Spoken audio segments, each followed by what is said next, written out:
What's going on, guys? Welcome back to the channel. In the last video, I was able to get the entire Evo Cerakoted. All the plastic trim. It looks awesome now. I also went around the entire car and hit any little scratches, rock chips, things like that with the Scratches Happen touch-up paint. After painting the rear aprons and having to do the front lip right here twice now, I really did not want to do any more painting. However, it's going to start getting cold here pretty soon, so I want to be able to use these slow hardeners that I have. So before it gets too cold, I'm going to be doing one last painting project with the Evo. I'm going to paint the calipers and the wheels.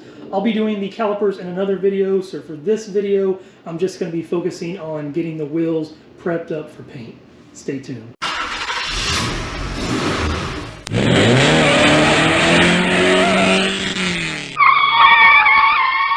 As you can see how crusty all of these wheels are. Calipers on the inside too. Front one right here, also pretty crusty looking. The driver's side is the same way. So I'm gonna freshen these things up. I've picked a new color scheme. I'm not gonna let you know what it is just yet though. I painted the rear aprons right here. They came out really, really nice. And the front lip over here, like I said, I did have to respray the clear twice, but the second go, it came out great. But they were bare plastic, so I'm gonna have to sand all of these wheels down. I've never painted wheels before. I'll have to take these wheel weights off and get all this gunk off of the back here. Since there's a lot of little nooks and crannies in here, I didn't want to have to do everything by hand, so I did pick up a little pneumatic orbital sander. Here it is. I picked it up at Harbor Freight, so it's the self-vacuuming model. They have one that's not the self-vacuuming model that's like 10 or 15 bucks cheaper. It shows that the air consumption is very, very low, so I don't know if that's correct or not, but I know that these usually require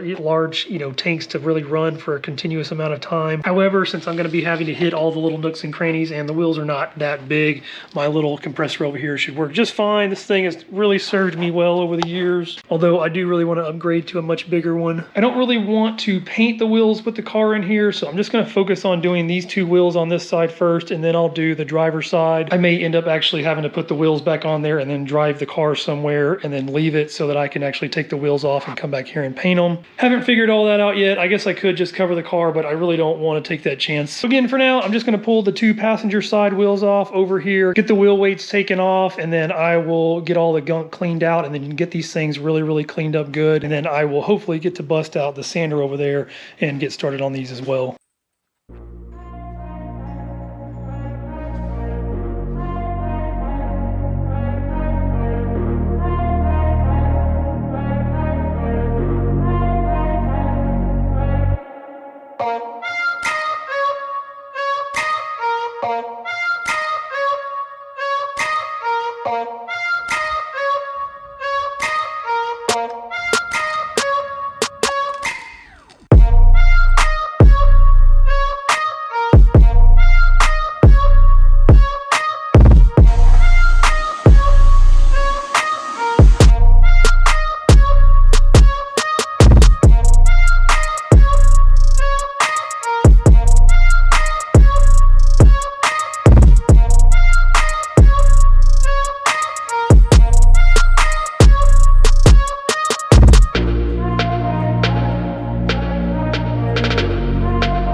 The next day, I went ahead and cleaned up all four wheels. I changed my plans. After I cleaned the first two wheels, I thought about it and I realized that I don't want to have to move the car.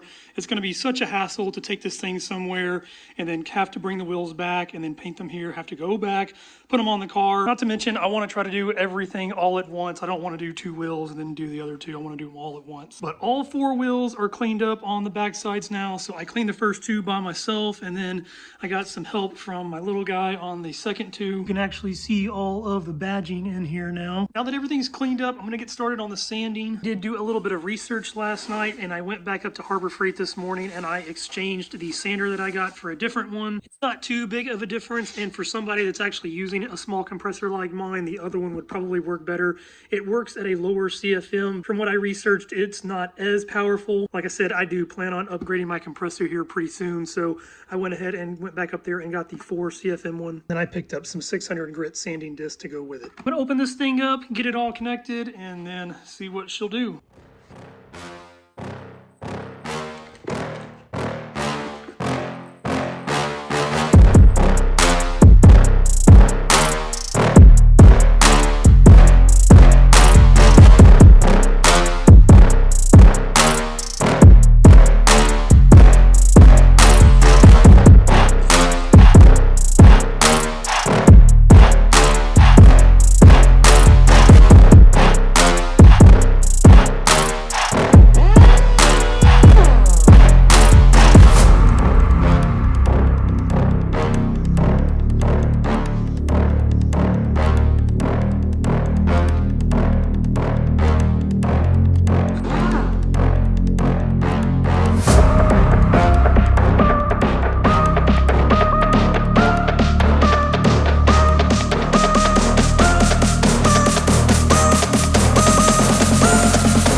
First wheel is pretty much completed sanding, so I ran out of sandpaper, so all the little crevices in here I'll have to hit by hand later on. But the little Baxter DA from Harbor Freight worked amazing in the places that I could actually hit. And then I still need to clean up the backside. Since this is all rounded out, the DA would not fit in here, so I will be going over this by hand as well. I switched over to my die grinder to get all of that paper off from where the wheel weights are at. To remove the old wheel weights, I just used a hammer and a crowbar. I don't feel like running and grabbing sandpaper right now. I'm gonna go ahead and get started on the other 3 wheels with the DA, and then once I need to do stuff by hand, I will run up there and grab it.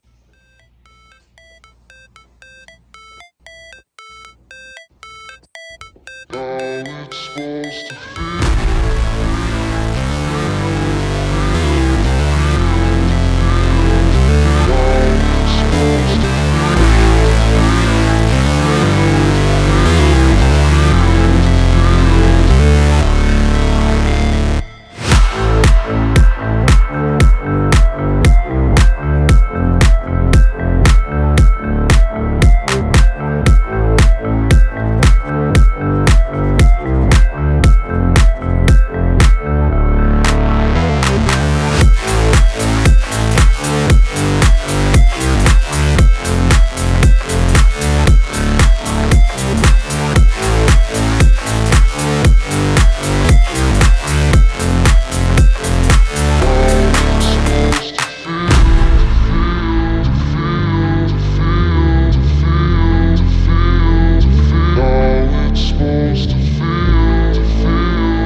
are finally completely sanded and scuffed up. I've done some paint prep work in the past, like the front lip over there, but I was not expecting this to be so much work. All these little nooks and crannies of these multi-spoke wheels, it took forever to get all of them. I'm also going to be painting the back sides of the wheels, so that took a while to do also. I picked up a couple of extra tools along the way, so these helped out tremendously. I was already familiar with the gray scuff pads. That's what I used to prep the plastic for the primer. The gray ones are 600 grit, and then these maroon ones here are 320 grit. This would have helped out so much more if I had known sooner. I went ahead and used the 600 grit sandpaper in all these little nooks and crannies, and this stuff works just as good. It does leave a little bit deeper scratch, but they're wheels, so the primer should fill those in just fine. The other thing that I picked up is this little mini orbital sander to go along with the big one over here. The only spot that I really used it on was down here at this very bottom. I was initially doing all of this by hand up here, and when I finally bought this thing, it made very, very quick, easy work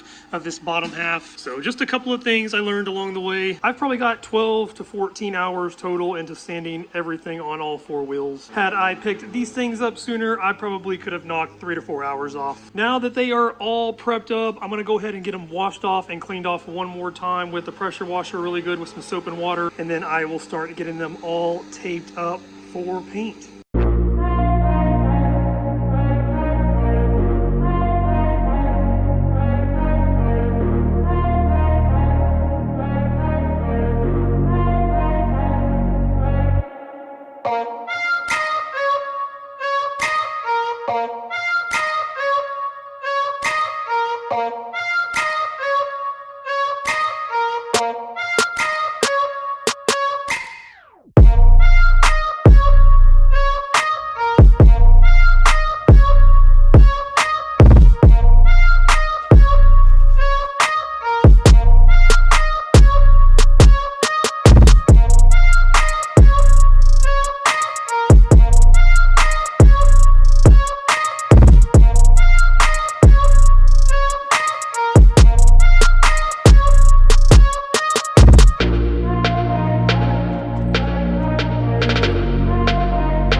All four wheels are fully cleaned up and taped off and ready for paint. For the front side, I've got the valve stem masked off. I've got all of the little lug holes masked off, and then I've got the center portion here all taped off as well. And for the back side, I taped off this area that's going to be sitting up next to the rotor. I also taped off all of these little areas that had all of the little markings and identifiers on them. I did this for a couple of reasons. One, I didn't want to have to sand all of the little letters and get all of those little nooks and crannies down in there. And two, if you take the wheel off, it'll be much easier to see this. I think it'll kind of give it a cool look from the back side. And then for the rest of the tire, it's just this right here. I picked it up off of Amazon. The tape on it really sucks, so when you go to press it down, you may have to reinforce it like I did with some extra tape. I was using this frog tape to do it with. I love doing painting projects, but all of the time that goes into sanding and taping and all of the prep work before you actually get to paint is so time consuming. With that being said, I am going to end the video here. This is just going to be a prep video for paint, and in the next video I will hopefully get some paint on these things. I hope you guys enjoyed the video. If you did, please hit that like button.